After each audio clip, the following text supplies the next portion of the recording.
There used to be a line. It was a blurry, often shifting and frequently debated line, but it fundamentally existed. It was the delicate boundary between a person and a product, between a private, authentic life and a curated, public performance. For decades, we, as a culture, understood that celebrities had a public persona, a role they played for the cameras. But we held on to the collective belief that behind the curtain, a real, flawed, and authentic person still resided. In the last 10 years, and particularly in the last 5, that line has not just been blurred, it has been completely and utterly obliterated. Welcome to the final, terrifying evolution of the attention economy, the age of the human product. This is an era where the most successful and powerful creators are not those who simply sell merchandise or sponsorships, but those who have successfully and completely commodified their own existence. In this new paradigm, their friendships are not relationships, they are strategic brand collaborations. Their breakups are not personal tragedies, they are dramatic, multi-part content arcs. And their deepest, most authentic personal traumas are repackaged as limited-time narrative series for public consumption. Tonight, we are not just talking about influencer drama. We are using the recent, spectacular collapse of the TANA MONGEAU friend group, along with other key cultural moments, as a lens to explore a disturbing but undeniable thesis. The ultimate goal of the modern influencer economy is to convince you, the audience, that you are buying a piece of raw authenticity, when in fact you are consuming a meticulously crafted, endlessly performing product, a product that is becoming increasingly and dangerously difficult to distinguish from the human being who is selling it. This is a story about the true and often hidden cost of living a life where every single part of you is for sale. To truly understand the mechanics of the human product, there is no better or more tragic case study than the complete life cycle of the canceled podcast, which was co-hosted and co-created by TANA MONGEAU and Brooke Schofield. Their show didn't become a cultural phenomenon just because it was funny or chaotic. It became a phenomenon because its core, marketable product was the seemingly authentic, unfiltered, ride-or-die friendship between its two hosts.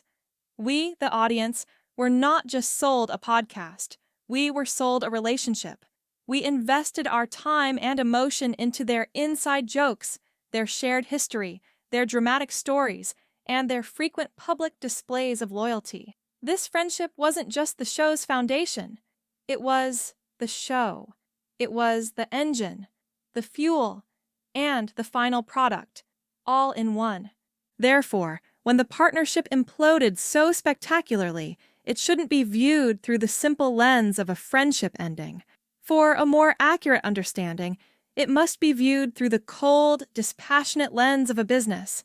This was a flagship product being recalled from the market. The official reason provided, internet hate, was the perfect, corporate-friendly excuse. It was the, we've decided to pursue other opportunities of the influencer world, a vague, blameless narrative designed to pacify the consumer base. The reality was a classic and entirely predictable business conflict, a fundamental dispute between two co-founders who developed irreconcilably different visions for their flagship product and their own personal brands. TANA, the established legacy brand, wanted to maintain the chaotic, high-risk, high-reward formula that had always defined her success. Brooke, the emerging growth stage brand, saw a more profitable and sustainable future in a product that was more curated, stable, and appealing to luxury advertisers. The aftermath played out not like a personal tragedy, but like a hostile takeover and corporate restructuring. The calculated realignment of the friend group, with Paige Lorenze and BB forming a new, highly visible alliance, was a strategic merger designed to consolidate market power. TANA's feigned neutrality was the carefully worded press release of a CEO, distancing herself from a messy internal conflict to protect her own brand equity. They weren't just friends fighting, they were competing products, and the market, their audience, their sponsors, their peers, was suddenly and violently forced to choose which product they would continue to invest their time, money, and loyalty in. This is the brutal, core reality of the human product. When your friendship is your business, your breakup is, above all else, a business decision. If a person's life, relationships, and very identity can be packaged and sold as a product, then a critical question arises. What is that product actually worth? And more importantly, who gets to decide that value? This complex and philosophical question is at the very heart of the billion-dollar legal war that was waged between the creator Josh Richards and the soda company Poppi. On the surface, it's a lawsuit about a broken contract and unpaid dues, but thematically, it represents a landmark battle over the legal and financial valuation of a human product. Josh Richards wasn't just paid to advertise Poppi in a few sponsored posts. His lawsuit made a much more profound argument that he integrated the Poppi product into the very fabric of his own identity. His brand, which is built on a carefully cultivated perception of authenticity, trendsetting, and an aspirational lifestyle, was fundamentally fused with theirs. He didn't just sell a soda, he sold a cultural moment, an entire vibe, with Poppi positioned as its centerpiece. In this transaction, he, the human product, created immense and tangible value for the corporate product. The alleged betrayal occurred when the corporation, Poppi, cashed in on that immense value to the tune of $1 billion, and then, according to the lawsuit, attempted to deny and erase the foundational value of the human product that helped create it. This case is a critical evolution in the creator economy because it forces a legal and financial reckoning. It represents a creator standing up in a court of law and effectively saying, "My identity, my authenticity, myself has a quantifiable, multi-million-dollar market value, and I demand to be compensated for it as a founding partner, not dismissed as a disposable, temporary marketing tool." The massive, rumored 9-figure settlement in this case is a testament to this new reality. It legally acknowledges that the value a top-tier creator brings isn't just in the number of views they can generate on a single video, but in their powerful, almost alchemical ability to embed a product into the story of their own life. It was a fight to prove, once and for all, that the human product is not just a contractor for hire. It is a capital asset. The market for human products is, of course, intensely and brutally competitive. And when two powerful products perceive a direct threat from one another, the result is often a vicious and public brand war. This is the most accurate and insightful way to view the tense, ongoing Cold War between the musical artists Lana Del Rey and Ethel Cain. This feud was never really about a boy or a photograph. At its core, it has always been about the defense of brand identity. Lana Del Rey's product is a meticulously crafted and globally recognized universe of tragic Americana, old Hollywood glamour, and melancholic nostalgia. It is a powerful and highly profitable brand. Ethel Cain's product is a universe of gritty Southern Gothic, religious trauma, and a raw, almost unsettling form of authenticity. While their products appeal to similar demographics, their brands are distinct, and in a competitive market, distinctiveness is everything. The conflict began with what was perceived by Lana's camp as a brand infringement.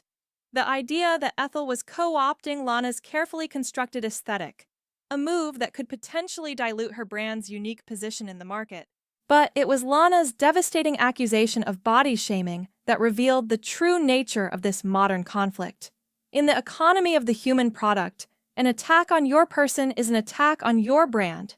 A brand's value is built on its perceived attributes, and for an artist like Ethel Cain, whose brand is built on a foundation of perceived vulnerability, artistic integrity, and raw honesty, an accusation of private cruelty and bullying is catastrophic.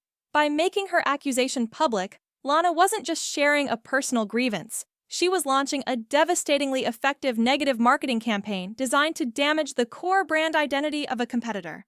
It is a grim and fascinating look at how, in a hyper-competitive market, personal attacks and brand strategy can become one and the same, turning artists into warring corporations and their personal lives into battlefields.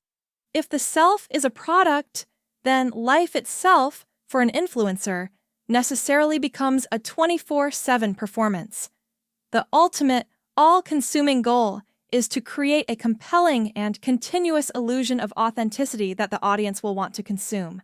Sometimes this performance is subtle and masterfully executed, but other times it is so bizarrely overt that it exposes the inherent absurdity of the entire enterprise. The story of the Justin Bieber impersonator who successfully fooled an entire Las Vegas nightclub is a perfect, almost comical metaphor for this phenomenon. He was not, in fact, Justin Bieber, but he performed the idea of Justin Bieber so convincingly, the swagger, the confidence, the aura of celebrity, that for a brief, magical moment, he became the product. The audience, and even the professional DJ, consumed the performance, not the reality, because the performance was all that mattered. In a different but deeply related way, Bella Thorne's second proposal to her fiancé can be viewed as a masterful piece of performance art. It was a perfectly executed content opportunity, a strategic move designed to generate a predictable and profitable cycle of online debate, outrage, and media coverage. Was it a genuine, heartfelt gesture of modern love? It may well have been. But it was also, undeniably, a brilliant piece of marketing for the Bella Thorne brand, which thrives on being seen as a convention-defying, headline-grabbing provocateur. These moments reveal the endgame of the human product: to live a life so completely and seamlessly intertwined with your own brand that it becomes impossible for you, or for your audience, to tell where the real person ends and the relentless performance begins. In this economy, authenticity is no longer something you are. It is something you do, preferably on camera, and with a sponsorship deal attached. When we step back and look at all these stories together, these cautionary tales from the front lines of the attention economy, the conclusion is as compelling as it is deeply unsettling. The influencer economy, which began with the radical promise of authentic, unmediated connection between creators and their fans, has matured into a ruthless, multi-billion-dollar marketplace where the most valuable commodity is the human soul itself. TANA and Brooke's friendship became a product to be launched, marketed, and eventually liquidated for parts. Josh Richards' very identity became a financial asset to be valued in the hundreds of millions of dollars. Lana and Ethel's personal conflict became a weapon in a vicious war between their competing artistic brands. And through it all, we, the audience, are no longer just fans. We are consumers, we are investors, and we are the judges in this vast 24/7 reality show from which there is no escape. The profound danger of the human product is twofold and will define the next decade of digital culture. For the creator, there is the immense and often invisible psychological toll of completely commodifying your own existence. A world where every moment of joy, pain, or conflict must be instantly evaluated for its content potential. This relentless pressure to perform authenticity can, ironically, lead to a profound and irreversible loss of self. And for us, the audience, the constant, passive consumption of these meticulously curated lives can warp our own sense of reality, making us believe that the chaotic, high drama, and ultimately inauthentic performance of life is life itself. The line has vanished, and we are all now living in the strange, unfiltered, and often brutal world that has been created in its absence. The only question left to ask is, what happens to a culture when all of its heroes have put their souls up for sale?